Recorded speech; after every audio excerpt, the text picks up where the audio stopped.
The revolution about to be televised. You picked the right time, but the wrong guy. I want to perform their favorite song, but you know they love to sue. What song? Yeah, that song. That song? Maybe I think about it. Oh, no. Know what? I slow it down. Say, ladies, do me this solid. Ooh. Mheshimiwa William Ruto, wewe ni mwizi. Msaidizi wako ni mwizi. Na lazima tunaomba kwamba Mheshimiwa William Ruto, omba wa Kenya msamaha. Omba wa Kenya msamaha kwa sababu ya yale maovu ambayo uliyafanya. Na Wakenya wanaumia. Nahisi kwamba Mheshimiwa Rais unazungumza lugha ya mahasla, lakini vitendo vyako na vya serikali yako ni vya mabwenyenye. Hasa ukiangalia katika matumizi. Kwa mfano, ni wiki kadhaa tu, miezi kadhaa iliyopita ilipitishwa kwamba kuna nyongeza ya pesa ambazo zitatumika katika Ikulu, shilingi milioni 93 nyongeza. Ulipokuwa unaingia katika madaraka ulisema kitu cha kwanza utakata bajeti kwa shilingi bilioni 300.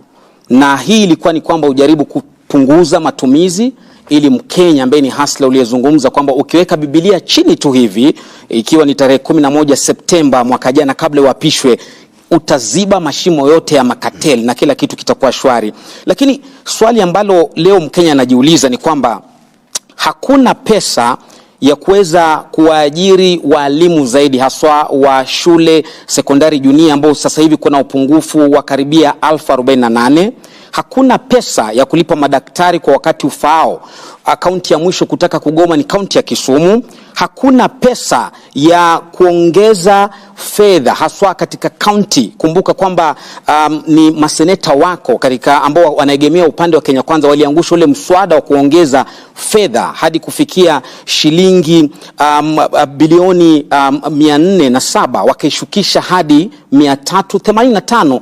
Hakuna pesa za hivi, lakini kuna pesa shilingi milioni 459 za kulipa makatibu waandamizi CAS 50 kwa kila mwaka katika serikali yako. Je, unazungumza lugha ya mahasla ama unawapaka mafuta kwa mgongo wa chupa Rais? Sizungumzi lugha ya mahasla peke yake. Natekeleza hii budget. Hii budget unaona hapa ni budget ya mahasla. Hello.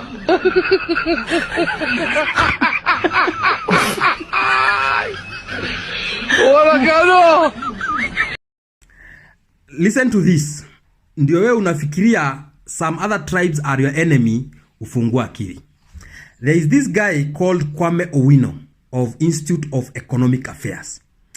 They have been doing some research and taking data. And they have discovered that 40% of Kenyans are now at the level of absolute poverty. Absolute poverty. Absolute poverty means that those Kenyans cannot be able to afford a meal. 40%, we are talking about almost 20 million Kenyans now, cannot afford a meal. Again, he said another 20% are in multidimension poverty. Ile ni ile kubahatisha. Huyo sasa ni ule mtu anabahatisha, leo na kesho anaweza kula, leo na kesho ako job, hizo zingine hajui. So we are talking about 60% of Kenyans now, 60% of Kenyans now are at poverty. Yani wako kwa umaskini ya kupindukia. Wanasema kwamba that even watu wamekuwa maskini than they were in 2000, year 2000. That watu wamekuwa maskini zaidi than even walikuwa before COVID. Young people have become so poor. And I'm telling you, the only people who are flourishing in this country are wash people. I think you know Institute of Economic Affairs. Those are not even related with anybody. They just do their independent research on how economy is doing. And if you want to know is the truth, my friend, because we live in this country, ask any other person who is a Kenyan, who is abroad, and he can tell you the level of dependency that now is in this country. Yani mtu mmoja kwa familia mwenye ako na pesa, familia mzima is depending on that person. Mtu mmoja kwa village mwenye ako na pesa, the entire village is depending on that person. Si ukulima Kenya haiendelei, my friend. Kama mpaka ni vitu kama mahindi, kama ni vitu kama yani mpaka maharagwe, vitu kama vitunguu, my friend, unless uone marori za Tanzania na Uganda zikileta Kenya. Kenya is producing nothing, total nothing. We are producing nothing, and zile pesa tungekuwa tunachukua tunaenda kuproduce something, ndio hizo tunajenga concrete jungles, manyumba zenye watu hawataki. Lack of focus as a country. Lack of focus completely. Right now there is nothing you can tell me Kenya is exporting. Niambie moja. What are we exporting? Nothing. Those are statistics. So ukisikia watu wakisema, my friend, this country is sinking, my friend, it's not in bad faith, it's a fact. Even Ruto knows what we are saying, it's the truth. And I'm telling even these people, Kalonzo, Gachagua na akina Eugene, yesterday you people had a meeting somewhere in a hotel. Mulisikia Wakenya kama wanaongelea hizo vitu. People are so tired with tribal chiefs. Ati sijui kabila ishikane na ile. My friend, Kenyans are realizing that the enemy is poverty. Don't come and tell me, Shege, at my enemy is Kiplangat, who we are suffering the same. Telling Kiplangat at his enemy is Onyango, who they are suffering the same. Kenyans are coming to realize hapa kuna game wamekuwa kichezewa. Yeah? Those over 60% of Kenyans, we are talking about even almost 30 million Kenyans, who are not even sure what they will eat kesho, my friend. Huyo mtu anaenda kumwambia ati mtu mwingine kabila nyingine ndio shida yake. How? My friend, that is a fact. Munaweza pingana, but all of you are Kenyans and we live in this country. The only thing we want to hear 2027, wachana hizo ma tribal chiefs na ma whatever, is good governance. We don't care, but I'm 100% sure all these tribal chiefs, my friend, nyumbani, we just want good governance. Kama itatoka kwa Mturkana, kama itatoka kwa Mkikuyu, kama itatoka kwa Mjaluo, kama itatoka kwa Mkalenjin, everywhere it will come, Kisii, Mluya, we just need good governance. Simple as that. Kenyans are so tired of this nonsense. You can see that the country is being set on a path of tribal division. Because I argued this before, that because the Gen Zs brought out issues, and the end of these tribal divisions that the political elite have been shoveling down our throats since independence was out the door. And the only tactic that the political class had was to come back and divide us based on the hearth, based on our villages, because they don't have any argument of substance. The economy has functionally collapsed. You can tell the country, you can see mental illness people all over the street. You can tell that the children who are going to school and children from primary school all the way to secondary school hardly have one meal to eat. Remember, the government promised that they were going to introduce food into the school feeding. That program has gone down the drain. You can see the university fees system, Ayub, which has gone down the drain. There's nothing to write home about the Ruto government. It's a disaster. It is the worst government we've had since independence. And when I argue these things, I'm here to argue for the people of this republic and tell them the views as I see it, as God made me see it. And that is why, Ayub, I'm making these comments about the government. Somebody asked me, Majuis, why are people that we thought were options 2027 are joining Ruto? Nikamwangalia hivi nikamwambia, my friend, this country is stuck. Nasikia ile, unaona ile gari inakoma kwa matope na inakoma kabisa, haiendi mbele. This country is stuck. Na hii country haija stuck at immediately venye Ruto amechukua. Ruto has wasn't it. Ili stuck. Uhuru haikuja kumaliza term yake. Uliona hata Nyamakema, hata Kamkunji, hata Mount Kenya hangeenda. Angekuwa booed na watu. And people thought it was because of Raila. But secretly, I knew it was much deeper. Ilikuwa mambo na pocket. Economy ilikuwa imeharibika. Na Ruto Kasongo, he took advantage of it. He took advantage of it. And he rode with it. Venye atasaidia economy, venye sijui bottom up, sijui everything. Ndio hiyo Ruto. 2 years, ndio hiyo amefanya mablanda zake, Gen Z, walikuwa enda kumtoa State House. What am I saying? I'm saying, 2027, don't think of just replacing Ruto with any other person as Kenyans think. That any other person, my friend, mtamtoa State House within the first year. Na hata yeye na familia yake wataenda exile. This country is stuck. Kuna mahali country is stuck 2013 to 2022 hapo. Kuna mahali ilianza matope kuanza kutereza. Sasa Ruto naye akakuja akaongeza ikatereza kabisa. This country is stuck. That's why you are seeing even the people you thought that they were right-headed ati wangekaa 2027 waanze kukomboa hii taifa. My friend, wanakaa hivyo wanashindwa. Where will we get a Kibaki brain akodisha akomboa hii country? Because the options on the table, mkiangalia vizuri my friend, I'm telling you for free. Kama wao watajipanga, wachukue just advantage saa hizi, wachukue advantage because vitu zimekwama za Ruto complete. Wachukue advantage nao waingie pale. By 2028 2029 my friend, waacha venye Ruto anasumbuka hivi, watakuwa exile. So any other person who want to replace Ruto my friend, ujue kenye unafanya. Just have your things right, that ukiingia pale you know what you say. Si kuamka tu unaropoka, me I can say it, but whoever will take the presidency, my friend, is not just a matter of saying I'll fight corruption, I'll fight what. This country is stuck kwa matope. And the economists, they know what I'm saying. Those people who know about economics and something, they know what I'm saying. Imekwama kwa matope kabisa. Hata wengine sometimes unasikia wanakaa advisors to the president wanasema, tutafanya nini? Na yeye Ruto ile kidogo inapatikana anasema aongezewe State House. Akunywage chai naye na atembeage na anunue watu. Kindiki aliingia juzi akaanza kuronchi mabarabara. Mount Kenya zinapakwa rangi. Sasa amerudi ile mambo ya Gachagua Karen kuweka tent na kuita watu huko Mwendozi. There's something wrong. Na niliambia watu nikawaambia hapa penye umeona Uhuru imeanzia hapo ndio shida iko. Ilianzia huko. Ruto akafanya blanda zake, things got worse. So anyone who thinks of replacing Ruto, don't just take advantage for the sake of it. Have your things in order on how you will do things. Because I can tell you, hapa, the way I see things, I know you will say, my friend, but that is a fact. Ask economists. There is something wrong in this country. There's something wrong. There's something that is not going on. Sijui kama ni kitu tulichukua 2013 devolution yenye inakula this country. There's something wrong somewhere. Ruto ako na makosa zake mingi sana, but there is beneath a bigger problem than just replacing Ruto with another person. I'm telling you for free. That's why you are seeing the other option you are thinking wanna join Ruto. Because mtu anakaa hivi anashindwa what will I do? Kwa sababu anajua ukweli. I'm telling you for free. So whoever thinks of replacing Ruto, don't just take advantage. Have your things in order. How will you do it? Simple. Some 3-4 months ago, there was this guy called Jimmy Wanjigi. A guy with very brilliant idea on how we can develop this country. By the way, if you want to know how Kenya can go ahead, go and watch his interviews in Spice and everywhere. He has very brilliant ideas. He was even Kibaki advisor. Then you bring Jimmy Wanjigi on the table. You tell them you don't want tribal chiefs. Here is a person called Jimmy Wanjigi. This is one thing this whole country is united about.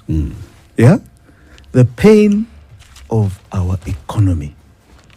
Whether one describes it as taxation or mafuta, or high cost of living, right, or debt, or inflation, or whatever it is the pain, or unemployment, because that is now a very big factor. Closing factories is another big factor. It is the pain we are united about this economy, and the lack of clarity of solving the problem. I saw the president yesterday in Mombasa say that sometimes you don't meet your promises as quickly as you would like. That you make promises and when you get there, you can't quite meet the targets in the time that is expected. Now, that can only be somebody who has not done his homework, his or her homework. Because, like a CEO in any company, this is CEO of Kenya. And CEO of Kenya cannot pretend that they've not done their homework about the state of the nation before you open your mouth and make promises. That then becomes what you call politics bonoko. Politics bonoko. And that is what we have clearly seen. City, you're making a face. Yes, I'm wondering, bonoko, what language is this? Bonoko is Sheng. Okay. You don't know it? Bro, I have absolutely no idea who bonoko is. Bonoko is fake. The connotation is fake. This is fake politics. You seduce the public, dangling carrots that you know you will never deliver. And that is the situation we are in. Let us be honest as Kenyans. If today you see me majuice supporting William Samoei Ruto, just know that I have been paid. Let us be honest. Because unaona economy venye inaenda, hata hakuna pesa za mahospitali, hakuna pesa za madaktari, hakuna pesa za walimu. But we have William Samoei Ruto adding in his budget, supplementary budget, anajiongea pesa yake ya kutumia 3.1 billion. It's like we are paying taxes to serve just one person. Alafu huyo mwingine his deputy Kindiki sijui anawekewa 5 billion. Ya kujaribu kuhonga wa Kenya wakubali he's a deputy president. Kila siku ni matent huko Karen akielezea watu about projects zinaelezewa kwa tent ama zinaelezewa kwa ground. When was the last time you saw Kibaki explaining to the people about projects? It's the projects that you can see with eyes. So that's what I'm telling you. If you see me today supporting William Samoei Ruto, just know that I have gone to partake in that 3.1 billion yenye amejiongeza yake ya matumizi State House na ile 5 billion yenye Kindiki ameweka. There is no normal Kenyan right now in this country can support William Samoei Ruto without being paid. Let's talk the truth. I did not even wonder when Edwin Sifuna, SG of ODM, said that even if Raila supports Ruto, he will still lose. Because Wakenya si wajinga hiyo kiasi. Even if you bring the tribal card, it will go down. Because Kenyans are not stupid. They have been in this country for long. They know that this is the worst government. Even Ruto and his people, they know they are going down. That's why, wanajua time in maisha, that's why they are even entertaining rebels in East Africa who want to overthrow their government so that they can come here and do their thing for a fee. At least the 3 years, wonder what they can maximize on to see if they can be billionaires or something. Because, kuongea tu kweli, this is the worst regime ever. Maybe there were others when you were not born, like siku za Moi na huko chini kabisa. But if you see me today supporting Kasongo, just know I have gone to partake in 3.1 billion na hiyo 5 billion. Simple as that. Let us be honest. But hii sarakasi ingine Ruto sijui anafanya wapi? Where is he doing it? Simtuonyesha hata sisi. So as ODM, I'm telling you, and I've said because it on this show, and I've said it on this show, Trevor, my position is, even if ODM supports Ruto will still lose. I have said it here and I repeat it. So I want to make it very clear that as a party, we do not support either the internal affairs or the way the external affairs of this country are being run. And this is a repudiation. He said when the party leadership comes back, he will give direction. That's what I'm telling you. That's what I'm telling you. Let me make another thing clear. Yeah. ODM will only enter into alliances with political parties that are like-minded, political parties that are pro-people, people who can manage a country. You are not going to force us into an alliance with incompetent people. And it has been demonstrated that the Kenya Kwanza government is the most incompetent so far from independence. So they have mismanaged our country, they have mismanaged our democracy, they have mismanaged our economy, they have now mismanaged our international affairs. So our standing in the community of nations is now under, in tatters. My direct question is, yes. So what if Raila says we are supporting William Ruto in 2027? Then what? William Ruto will lose that election with Raila's support. Okay. Lakini Kenyans nyinyi watu mnakuanga wa maajabu sana. Yani Kenyans mnakuanga tu watu wa maajabu. So pale X kuna msee unajua Cyprian Nyakundi aliweka poll katikati ya Ruto, katikati ya Raila na Mosquito. You understand? Katikati ya Raila, Ruto na Mosquito. Mwenye saa 27 tunaweza pigia kura. And guess nani amewin? Mosquito imewin kura against Raila Odinga and William Ruto. Aki Kenyans nyinyi. What? No. Kenyans lazima mchunguze. Hii breed ya Kenyans ni ngumu kuelewa. That between Raila Odinga and William Ruto, a Mosquito can win with a very high percentage. Kenyans no bana. Hii breed explainiwe. Hii breed chunguzwe bana. Majuis, nowadays you are giving very wanting analysis. In fact, you should be happy that sometimes I differ with what you think. Because if I just come here and tell you venye unataka kusikia, then there is something wrong. I'm not telling you exactly the way I see things. Let me give you an example. Yesterday I was somewhere. Na tukabishana sana na watu wakubwa. They were saying that at the end, there are very high hopes that our courts are going to say that Gachagua hakuwa na makosa, that he was illegally impeached, hakuwa na makosa hata kidogo.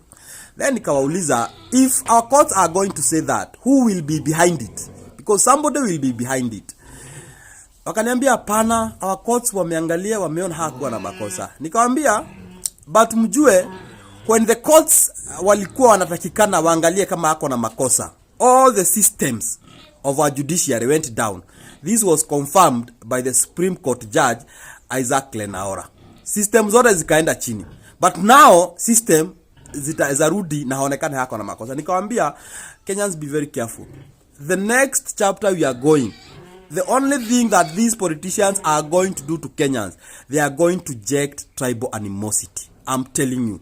Some 3 or 4 months to come, we might forget even we had issues. Now, when people are talking about tribal animosity, my friends, those are worse than issues, my friend. They blind people, and people talk about tribe. Yeah? Because Gachagua will be talking about the Itungatis and everything, watu wapange nyumba yao, sisi hapa kwetu, those will be talking wale wanatupangia. Now, in fact, mimi ya Makikuyu, ukienda sometimes uambiwe makabila unasikia ati wanatupangia, you go to the area, my friend, you feel pity. Unashindwa watapanga aje, wanaanzia wapi? Some of those areas hata barabara hakunaga, hata health dispensary hakunaga, na unaambiwa ati hao ndio wanawapangia, ati wasijua amalize ama wafanye nini. My friend, the tribal card is worse, because mtu ambaye hata hana chakula huwa anaambiwa sijui anapangiwa na tajiri fulani huko, mtu hata hataki kujua how you live. And that's why I'm just alerting Kenyans that very soon Ruto hana kadi ingine ya kurudi. Amejulikana na uongo.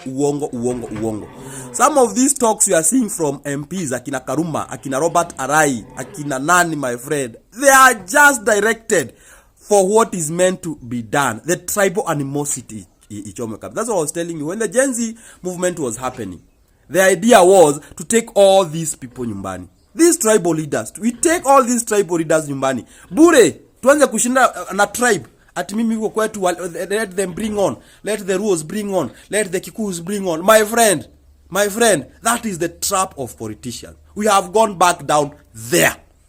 But is on the analysis I'm giving that are wanting, that are not good. You don't want to hear that. Wewe mnataka musikie wasicheze na sisi wa Kikuyu, tutawamaliza. My friend, we will all go down. We just go where we started at the Gen Z and millennials, where we were saying we want issue-based politics. But tukienda is a tribe, nobody will win. Na mimi ni kijana William, nimetoka Kamagutu location, no chop. Why? Ukiongea ukweli wanaugua. Yeye amekuja. Ukiongea kitu kuongea ukweli atatakuua. So kuue. Ruto ameamuaje? Ametupeleka mbali sana. Bana, hata afadhali Uhuru. Tuko shimo ingine ambayo sijui tutatoka siku gani. Mafuta imefika ngapi? Saa hii karibu 200. Na Uhuru akitoka ilikuwa 140. Na lakini bado mtampigia kura. Nani? Ruto. Arudie tena. Kwanza akirudi unajua unga ishuki. Ina siti kupanda. Kuna kitu tunatarajia iteremke kweli kwa huyu jamaa. Hakuna. Wacha tu tuvumulie kwa hii miaka 5. Aende kwao. Sugoi. Kwanza hata hizi wabome. Sugoi bwana. Lakini ameharibu inji bwana. Wewe umeona mahindi inatoka kwa shamba na pesa ngapi? 1000 karibu 7. Sasa hii ni 7,000. Na time ya Uhuru ilikuwa inatoka na ngapi? 45. Ilikuwa 45. Ikienda sana 5,000. Sasa wewe unatarajia unga ishuke kweli? Sasa imepanda karibu maradufu. Saa hii robo ni 250. Na kitambo ilikuwa 50. Ilikuwa 50 shilling. Sasa kwa hivyo mtu wenu anatumaliza. Nasema ni noma. Huyu jamaa amechoma. Na alifanyaje mpaka akapita kweli? Si nyinyi ndio mlimpigia kura? Wakale na Wakikuyu, si nyinyi mlimpigia kura? Sasa wenye watabaitika kwa Wakale na Wakikuyu ni Wakikuyu. Sijui, hakuna mtu anafaidika. Si mafuta Kenya mzima inauzwa bei the same. Hakuna maduka za Wakale na Wakikuyu. Kama huyu jamaa alikosa pesa kwa kau. Unajua tumeujiuliza maswali mingi. Lakini usijali anakujengea nyumba. Wewe unataka nyumba? Nyumba gani? Nifanyie nini hiyo nyumba? Na uko na kwako. Ai. Sina naishi kwangu. Sasa anajengea nani hiyo nyumba? Ni noma. Lakini nyinyi wakale mlituangusha. Kama tungejua kabisa. Vitu mbaya tu ni vile tu ujui kesho yake. Aliwaambia hustler. Na juzi tena akatangaza hiyo. Mwenye alikopesha hiyo jipange kurudisha. Mlikuwa mnadhani ni ya bure. Ruto hawezi kupea kitu ya bure. Ai, hakuna. Utalipa. Hakuna. For Kenya to change, Kenya is not going to be changed by leaders. Kenya is going to be changed by entrepreneurs, economically speaking. The leader can only do policies. After policies, when I do a good policy about agriculture, I cannot go and do agriculture as a leader. I am doing it for the people. When we are doing policies around finance, around tech, it is not me as a leader who should benefit. The benefit is for the people. We must make this attractive. As leaders, our goal must not be to win an election. Our goal must be how to govern. And how to govern is from an MCA seat to any other seat, because it is through out of that decision making that governance helps. Winning an election is easy. You can do good speeches, you can promise anything. We must be focused on studying on what would change our countries and then domicile our ideologies. By the way, guys, if y'all have not realized, Trump has been a sworn-in president for less than 48 hours. But the changes he's already making are massive. Like, he's making big decisions in less than 48 hours. In less than 48 hours, amemaliza LGBTQ. Amesema huko kuna gender mbili peke yake, male and female. In less than 48 hours, amerudisha TikTok. In less than 48 hours, anyway, na kuna huyu wenyu anafanya campaign. Anafanya campaign. Ai. Mungu tusamehe. Anafanya campaign. Anafanya. Hey. Wewe haupendi hii chama? Fungua chama yako, omba kura. Lakini kama sitaki chama yako, utanilazimisha mimi. Mwingine alikuwa anasema Buzeki, tunakupea mpaka Disemba ukuje UDA. Mimi UDA hawajaniuzia sera ile imeniguza kichwa. Na nimesikia vile wamesema sera yao ingiani na mimi. Na mimi siwezi ingia UDA. Kwa hivyo hata usinilazimishe. You know, and I'm being sincere. Mimi nataka Wakenya wote wapone. If they had agendas that will serve Kenyans and will bring change, I will support them with my eyes closed. Nilisema mimi ni mtu ya vitendo na mimi ni mtu ya biashara. Anataka watu wafaidike kwa biashara. Wachana na hii makazi ya serikali. Najua rafiki yangu alisema bottom up, mimi naona tu ni watu juu ambao wanapata kazi. Mimi sioni watu bottom wanapata kazi. Wachana na hiyo maneno. Kama ni shares unataka kupurchase, nionyeshe gate ya shares kwa hii stock market. Unajua pesa, ukiwa na pesa ndio the ultimate freedom. Kweli ama si kweli? Ukiwa na hela, mambo sawa sawa. Kuna mtu anakutisha. 2027 ni kama ni wanaiba waibe sahi, because 2027 I think is gonna be different. Najua tunasemaga wa Kenya we need a lot of civic education, watu watarudisha tu wale, people are gullible, is true, but I think we are better than we were like 5 years ago. I think we are way better. We are better. Sasa ni shida tu kidogo inaingia na sitaki watu tusahau. Tukisema aki Woye wanamsukuma. Yes, Woye wanamtoa, wanamuimpeach. Wanajua kile wanaitishana. Yes. All I want is for my kids to have a better future. That's all. Mimi sitaki uongozi. I'd hate to be a politician. Me too, man. But I just want to see justice. I just want to see people get. Unaendaga nchi zingine manze unashindwa guy. Yaani mnakaa gafiti. Tell them man. Manze unaenda unashindwa, nimeenda hosi, you are like guys, sasa huku nimeenda hosi na ni exchange rate ni mbaya. Yes. Unaambiwa iko sawa. Ai umeletwa public, ukiwa hapo ndio una realize ni public hospital na inakaa yenyu ya hapa private. Yeah, first world. So I think na si vitu hatuwezi.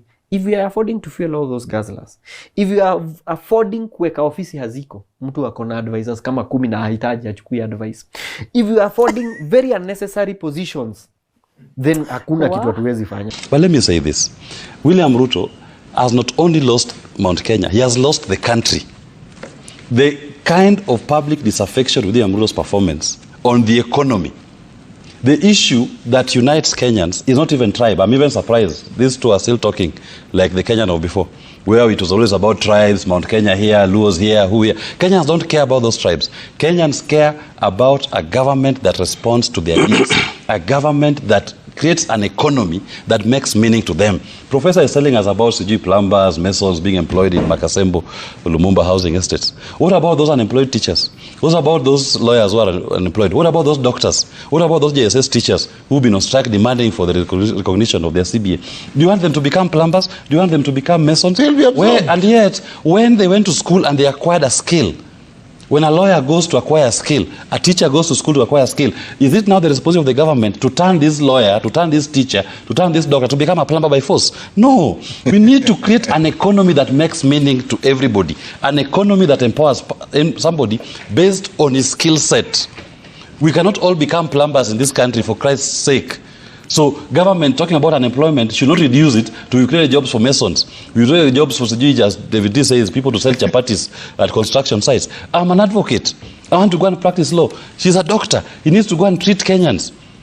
And let me say this. Kenyans are not in the space where these two are. These two represent the old order of our politics, where people discussed politics based on regionalism, based on tribes. Kenyans, united, tribeless, partyless, leaderless, came out to say our key concern is the economy. How are we being governed? And that is why you've seen the numbers that came out on the 18th of June 2024 and the 25th of June 2024. Those numbers have never been convened in the history of the earth across this country. The numbers you saw in Nairobi, the numbers you saw in Eldoret, in Kericho, in Kisumu, in Mombasa, in Nyeri, in Nyahururu, those numbers were phenomenal. But even the numbers you're seeing right now on your screen were phenomenal for President William Ruto. They've never seen this kind of reception in Nyanza region. In comparison with the numbers that came out in Kisumu on the 25th of June. They pale in comparison. But even having said that, I was in this same region when this was happening. And I can tell you, the people were saying, we came to witness the lies of William Ruto. And we did confirm that those promises with William Ruto, yes, they are there, and you can see them carrying handkerchiefs. Those handkerchiefs, in fact, the handkerchiefs that they're carrying, this is what happened. They were being given 500 Kenya shillings with an handkerchief, and you're told you bring back your handkerchief and you're paid 1,000 shillings. No, he knows them. He knows them. He knows the political operatives in Kisumu who are doing that. Where have you ever seen? Raila has had how many rallies in Kisumu? Professor Jenda here has had how many rallies in Kisumu? No single day do you find people go to rallies carrying handkerchiefs. But this was a particular assignment. You are given a handkerchief and you are told you are going to raise your handkerchiefs and you bring back that handkerchief to the person who gave it to you for you to receive the balance of your payment. Okay. That is what you're witnessing.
Don't support your individualism of ethnicity, of cocoon, of nepotism, of clanism. we will deal with you perpendicularly or ruthless. So guys, I don't know if you've heard, but when we watch news, nikaona at all private hospitals hazitatibu mgonjwa yote mwenye anategemea SHA. Kwanza huyo mtu mwenye ameongea amesema we reject. Mnakumbuka hiyo jina? Amesema we reject SHA. Akasema hataki kujua kama ni walimu, ni polisi, as long as unategemea SHA hawakutibu. Hurutera mwakibara ho. So guys, I don't know if you've seen, but CS Moturi ameongea tena leo. Nimewatch this Citizen. So mwenye alikuwa anatangaza hiyo news anaitwa Nelson To. Najua mmemsikia Nelson To, Citizen, County ya Nairobi. Yeah, that one. So imagine, unajua kazi hiyo news amesema nini? Enyewe tumechoka as a country. We don't even care anymore. Imagine ameanza hiyo news na kusema amekuwa muiba katika serikali anayoitumikia. We, kutoka leo Moturi ni muiba. Kutoka leo Moturi ni nini? Muiba. Asante sana Nelson To. Mimi kwa kitu nitasema kwa sababu ni kama nyinyi wote hamtaki kusema na najua you feel like me. So let me say it on your behalf. Thank me later. Mimi nataka tu mtu mwenye anajua story ya Oscar Sudi. Tokea mbele, tuambie ali drop out class ngapi. Tuambie ali drop out class. Kwa sababu mwingine anasema class 2, mwingine class 3, mwingine standard 6. Tuambie ali drop out class gani ndio tukimchongoa tunajua tunasema class gani. Mnatu confuse. Anyway, uzuri tunajua ni drop out. Ati si masomo inamata ni skills. Skills ango. Skills ndio zimekufanya engineer. Enda pole pole. Cool down.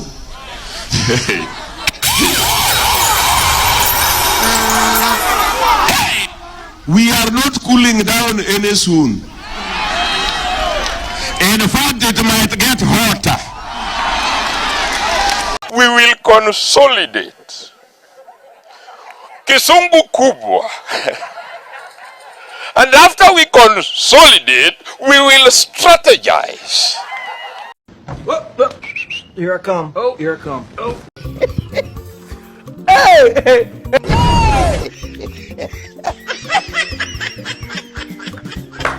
Whoa, whoa, whoa, whoa, whoa, whoa, whoa, hey. Hello.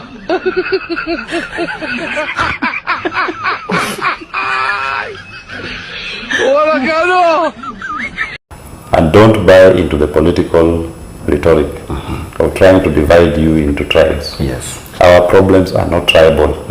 There is no Kikuyu problem, there is no Kalenjin problem, there is no Luo problem, there is no Somali problem. There is no Kamba problem. Yes. Chief share knows no tribe. The university funding model knows no tribe. Yeah. Joblessness knows no tribe. All these problems that we point out, they do not know any tribe. Kusambaza hiyo message. Thank you. Fagia What? I'll take it to all the corners. You take it to the entire nation. Yes. Eh? Yes. It is a very solid car. Thank you, sir. Ndugu yangu, God bless you. fagia wote. Kazi yangu. Asante. Good luck, my brother. Thank you so much. Good luck. Good luck. All the best. Thank you, sir.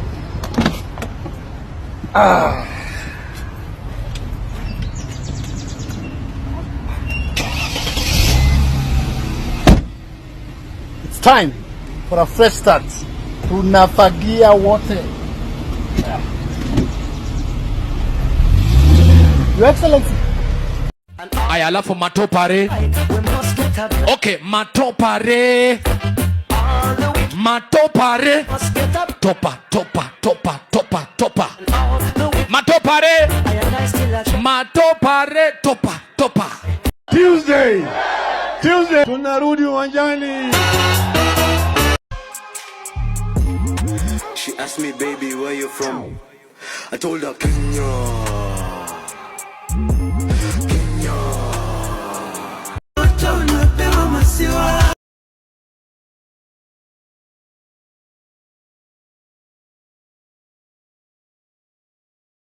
I beg of us, I really want to beg of us today, as the chair of UDA, let's stay focused to what it is we promise those hustlers.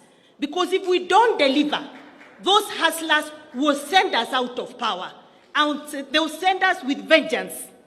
So let us talk about roads, electricity, education, health, types.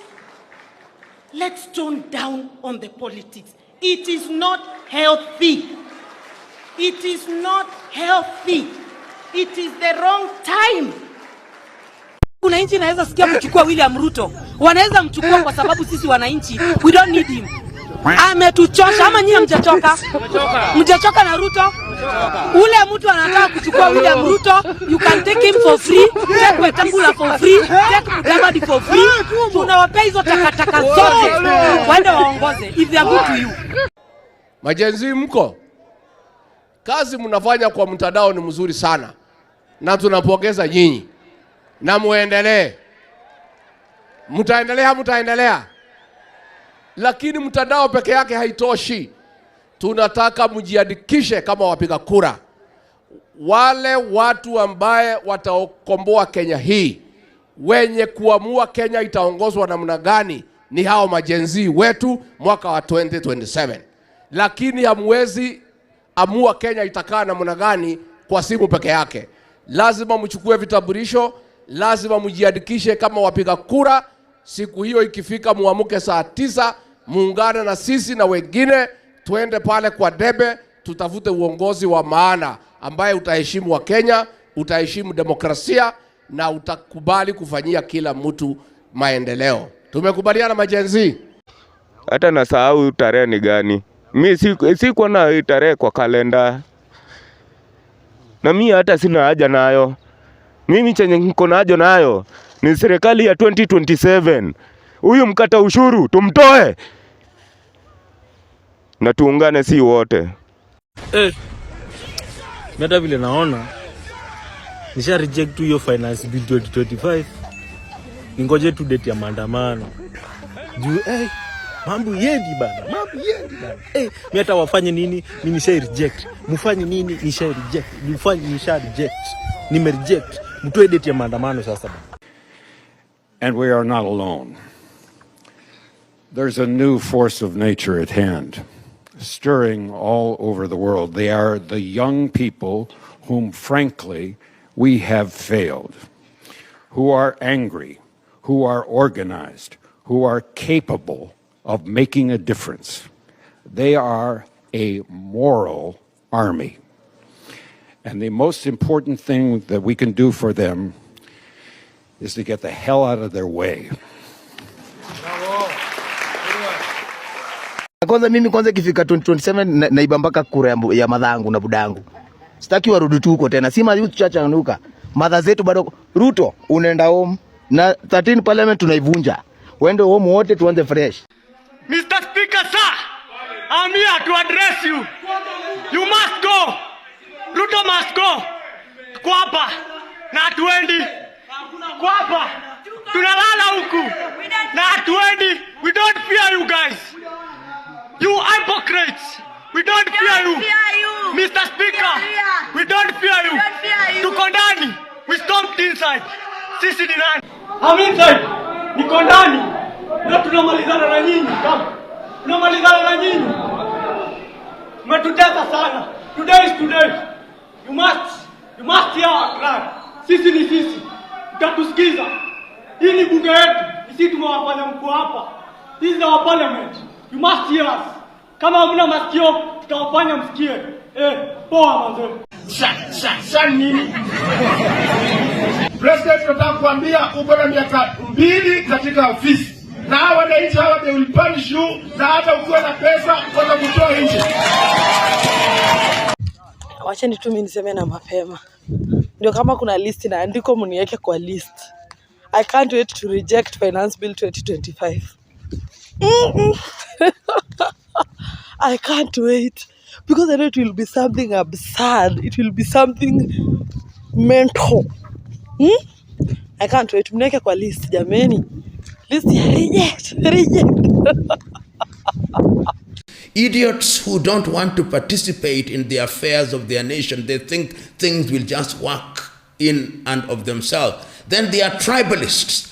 And these tribalists, they think that they are only safe with people who are from their tribe. And tribe can mean people from the same culture, same language, or same culture. Then they are citizens.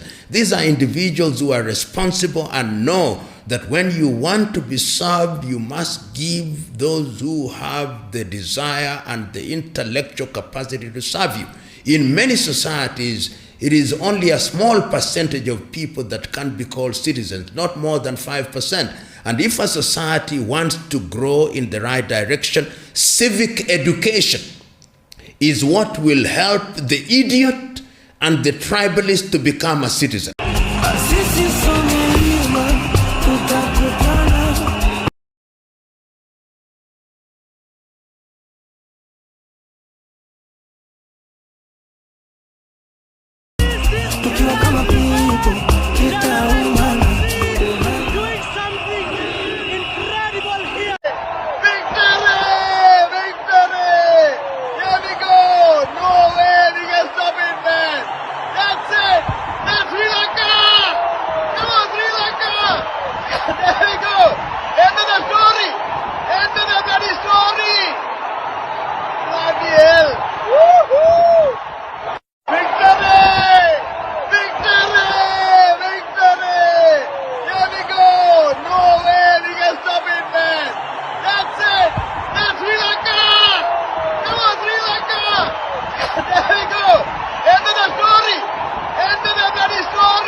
Itoe Ruto Kenya, hata kama angalau najali.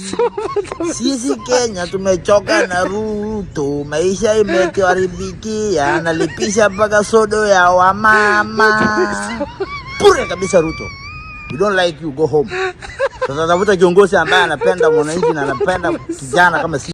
They want to be described as honorable even when they are horrible. They acquire things which they have not worked for. They promise us things that they know they will never deliver. And there is no shortage of such men and women in the African continent. Now, why do you want Ruto gone? We want Ruto gone because he is killing innocent people. He's wanting to pass the Finance Bill 2024. He's putting tax on sanitary products that girls can't even buy. He can't go to school. He's corrupt. He's taking the money. He needs to go. Yes. Out. If you're going to raise anything, start with your hairline. Nice. Control, Alt, Delete, Ruto. The drunk did better than you. The drunkard did better than you. Nice. Now the next election, yes. Unajua hawa ndio watakuwa nasema fagia wote ama mtasema namna gani? This generation, yes, they use their might because they didn't vote, the largest vote in the last election.